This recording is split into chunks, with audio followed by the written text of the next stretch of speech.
Jump on a cloud, let's take a ride. Is this recording? Hello, I've made a book. It's the ultimate Monster Hunter Guidebook. I'm going to read it to you today. Strap in, look out for unicorns.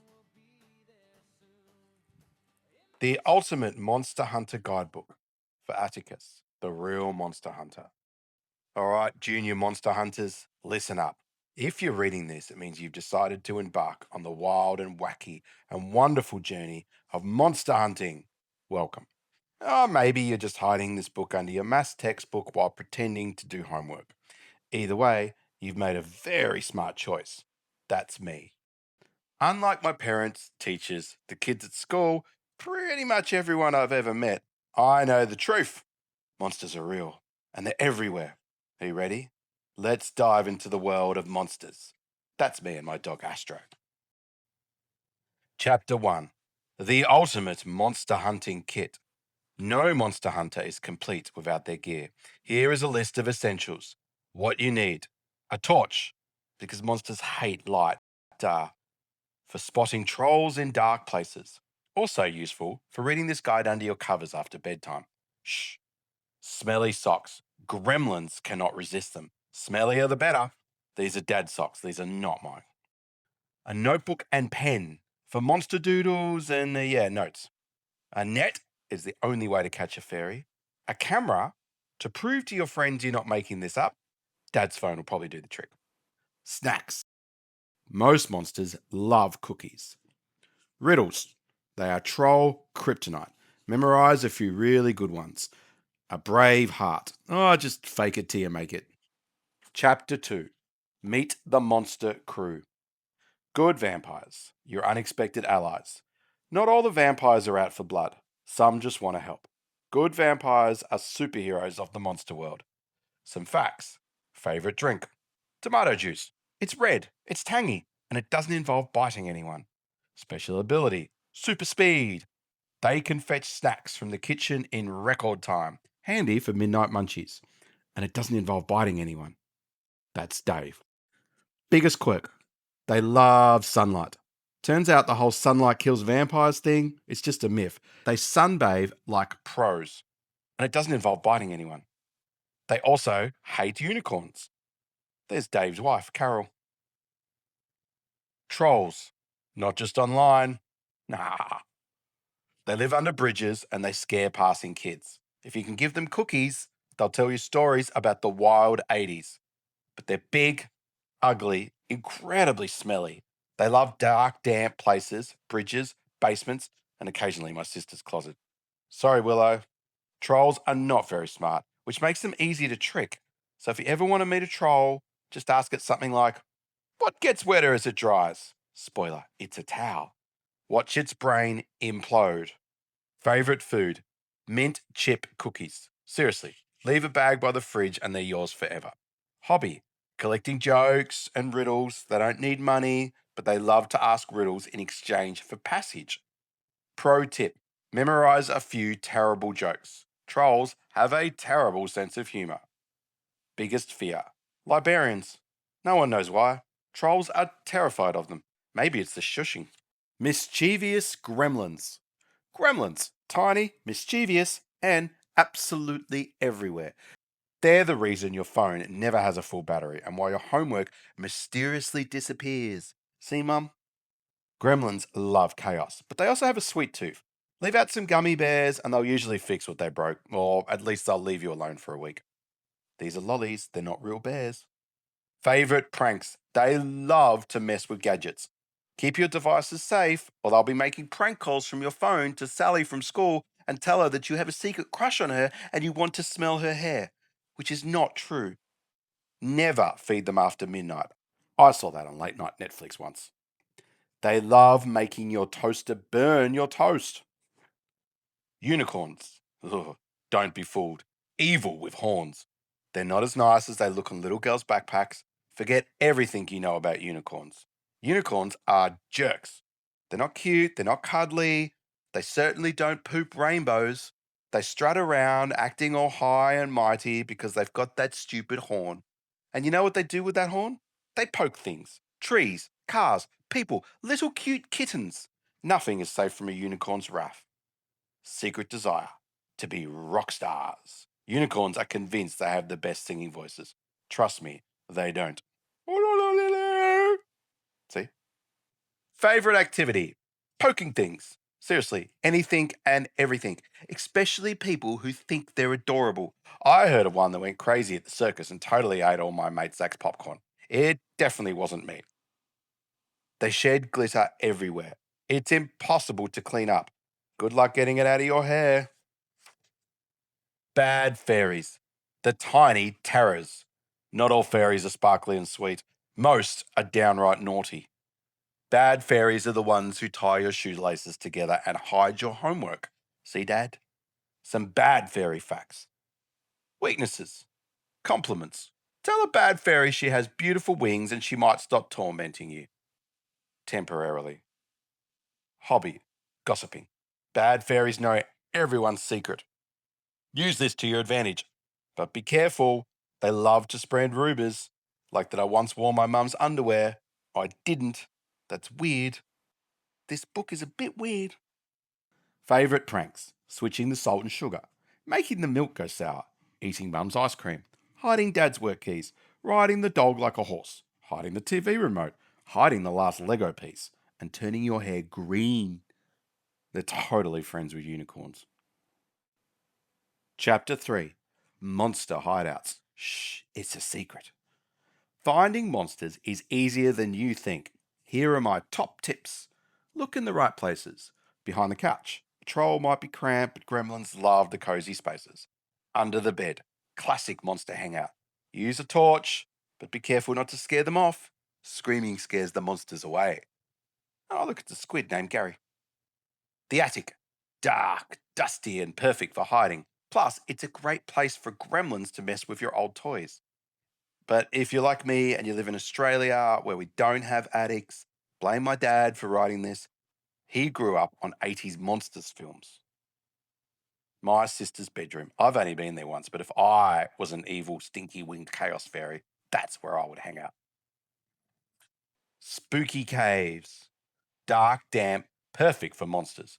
Don't go alone into a dark, damp cave unless you want to be the main character in a "Help, I'm lost in a dark, damp cave" story. Bring a mate, go nuts. Also bring nuts. Monsters love nuts. If the air inside smells like damp socks, farts, and suspicious cheese, you're getting warm and smelly. Abandoned places. Old houses and warehouses are monster havens. If it smells like dust, dead dreams, and possibly old socks, you're in the right place. Creepy forest. Monsters love forest, but don't panic. Monsters might be creepy, but they're also a bit hopeless. Most of them couldn't catch a cold in winter. They'll trip over roots, run into trees, or accidentally scare themselves before they even see you. Chapter 4. Monster Clues 101. Footprints, strange smells, and mysterious goo are all signs that a monster has been nearby. No, Dad, it's not just mud. Listen for weird noises and do not fall asleep. If you hear a strange noise in the middle of the night, it's probably a monster. Oh, your dad's snoring, but probably a monster. Growls, howls, and the occasional fart means you're close. Keep your ears open and your nose plugged. Growling. Probably not your stomach. Monsters love to make weird noises to freak you out. Scratching. Could be a monster. Or your dog. Or your dog finding a monster. Whispering. Bad fairies gossiping. Or your parents talking about getting Atticus a therapist. That's me. Mysterious goo. Could be monster slime or your sister's science project gone wrong. Funky smells. Follow your nose, but maybe wear a peg. Monsters smell like old wet socks. If it stinks, you're on the right track. It's like Dad's laundry. Lolly shop explosion with a hint of mold. Fairy on the loose. Rotten egg bubblegum. Exclusive to fart gremlins. Disgusting and sticky. Popcorn mixed with toenail clippings. Mischievous unicorns. Probably best to run or hide. Wet dog in a thunderstorm. Classic swamp troll scent. Often paired with mud footprints and soggy socks. Crazy footprints. Look for footprints that seem to say, "I'm not from around here." If the prints are fresh, follow them, but only if you're ready for whatever left them. Now, go find clues. Remember, monsters are messy, not magical. Keep your eyes open. Chapter 5. How to capture your monster. Just remember to be nice. Unless it's a unicorn. Good luck. 1. Traps. I've yet to catch one, but I think a box with some choc chip cookies will do it. 2. Photos. Take pics of claw marks, footprints, anything odd. Selfies with monsters equals mega bragging rights. Hashtag Monster Hunter. Hashtag no filter. That's Damo and me. 3. Notes. Write down every weird thing you see and doodle awesome monster pics in the margins. Your future self will thank you for the laughs. 4. Use bait. Monsters can't resist certain things. For trolls, try cheesy puffs. For gremlins, gummy bears. For unicorns, anything shiny. But be ready to run. These are gummy bears, they're not real bears. Chapter 6. Monster Manners. 1. Be nice. Monsters have feelings too. Don't poke, prod, or prank them too much. Unless it's a unicorn, then go for the eyes. 2. Respect the rules of the wild. Never interrupt a monster while it's eating, unless you want to be dessert. Always wave goodbye. It's polite. 3. Safety first. Tell an adult where you're going. Monsters are fun, but getting caught by a super stinky, snotty fairy isn't. 4. Stay chill. If you see a monster, don't freak out. Just breathe. Maybe offer them a caramel chip cookie. Nothing says friendship like sharing cookies. If you follow these manners, you'll keep your limbs, gain monster allies, and, most importantly, smell less like fear and farts, and more like victory. Chapter 7. What to do when you find a monster. So, you found a monster. Now what? Here's how to handle it. Step 1. Don't panic.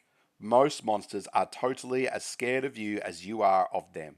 Unless it's a unicorn. Then you should probably panic a little. Step 2. Talk to it. Monsters are surprisingly friendly if you get to know them, or if you have chocolate cookies. Ask them about their day, their favourite food, best Game of Thrones episode. Don't really know what that is. Or why they live under your bed. Step 3. Offer a gift. Monsters love presents. A shiny rock, a piece of candy, or a cool drawing will usually do the trick. Just don't give them your homework. They hate that. Gremlins, gummy bears or anything sugary, trolls, cheese puffs, or any kind of homemade cookie. Good vampires, a nice glass of tomato juice. They'll be your best friends for life.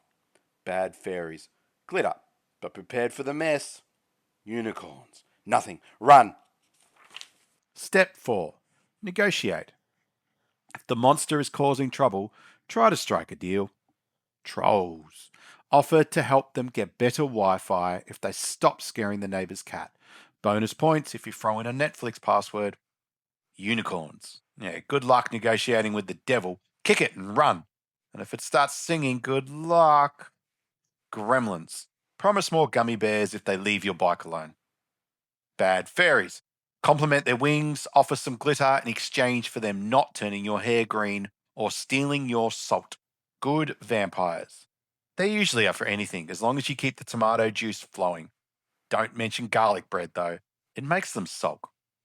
Hi, Mum. Chapter 8. Monster Myths Debunked. Not all monsters are scary. Some are just understood, like my math teacher. 2. They don't all live under beds. Some prefer wardrobes, laundry baskets, or the backseat of your mum's car, especially if there are old chips under the seat like mine. Big softy, so brave. 3. Patience is key. Monsters are shy. Sometimes you have to wait or bribe them with mint chip cookies, and if that fails, try marshmallows. No monster can resist a perfectly toasted marshmallow. 4. Size doesn't matter. Tiny monsters are just as cool, sometimes cuter. Remember, even Ant-Man saved the day. Just don't underestimate the chaos a hamster-sized troll can cause in your lunchbox. No idea what this is. Hey, it's Joe. This is a cat. Chapter 9. Dealing with non-believers. First up, we have Mum and Dad. They think monsters are just part of my overactive imagination. Mum says, "Oh, Addie, you and your wild stories," while Dad just grunts and goes back to his phone. I tried showing them the evidence, like the claw marks on my closet door, but they just say, "Atticus, those are just scratches from when you moved your Lego box." What? Mum once tried to convince me that broccoli is delicious. If she's wrong about that, she's probably wrong about monsters too. When I'm a grown-up monster hunter, I'll never eat broccoli. Dad still thinks TikTok is a type of clock. That's me, grown up. Mrs. Morse, my teacher. She says monsters don't exist, but also believes in giving homework over the weekend. Suspicious, right? She thinks everything has a rational explanation. I showed her a goblin tooth I found, and she said it was just a piece of plastic. Yeah, right. Plastic with magical properties and goblin spit. They just don't get it. They think monsters are the stuff of fairy tales, but they're real, and they're sneaky. Drinks a lot of coffee. Sarah from next door. Sarah loves unicorns. Thinks they're friendly. Ha! Everyone knows unicorns are basically sparkly, horned demons. Peter from school. Then there's Peter Pierce from school. Peter thinks he's so cool because he can burp the alphabet, and he once claimed he saw a UFO. But when it comes to monsters, he says, "Nah, they're just fairy tales." Peter says monsters aren't real. Also thinks pineapple belongs on pizza. This coming from a guy who believes his goldfish is an alien spy. Clearly not to be trusted. Ruby the fashionista. Ruby doesn't just not believe in monsters, she refuses to even look up from her color-coordinated accessories long enough to care. One day, Ruby was too busy matching her scrunchies to her shoes to notice the giant troll footprints right outside the school gate. Chapter 10. My mate Zach reckons he saw a goblin near his old cubby house, so naturally we had to investigate. We packed twisties, monster bait, obviously, Zach's dad's iPhone camera, don't tell him, one very squeaky capybara toy. Not sure why Zach brought it. The plan. Sneak into the cubby house just before dusk. Use twisties to lure out the monster, name it something ridiculous, train it to do tricks, become famous. What actually happened? We ate the twisties too early. Zach spilled Fanta on the camera, his dad's iPhone. We definitely, for real, saw the goblin, but we ran when it opened its mouth and it burped a real scary burp. We both fell in the mud trying to avoid being eaten. Conclusion. We didn't catch the cubby goblin, but we're 87% sure it winked at us. Also, Zach wants to train it to play Minecraft. Would 100% do again. This is me. This is Zach. So there you have it, future monster hunters.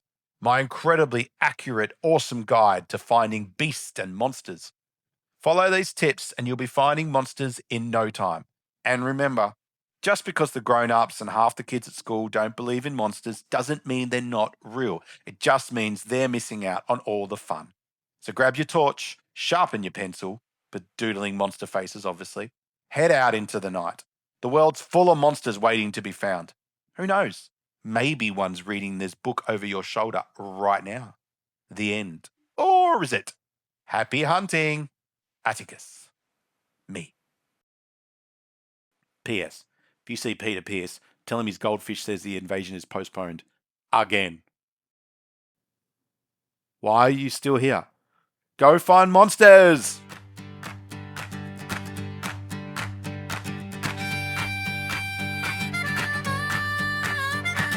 Jump on a cloud, let's take a ride. We're painting stars across the sky so wide. Grab your crayons, draw a moon. That picture's calling.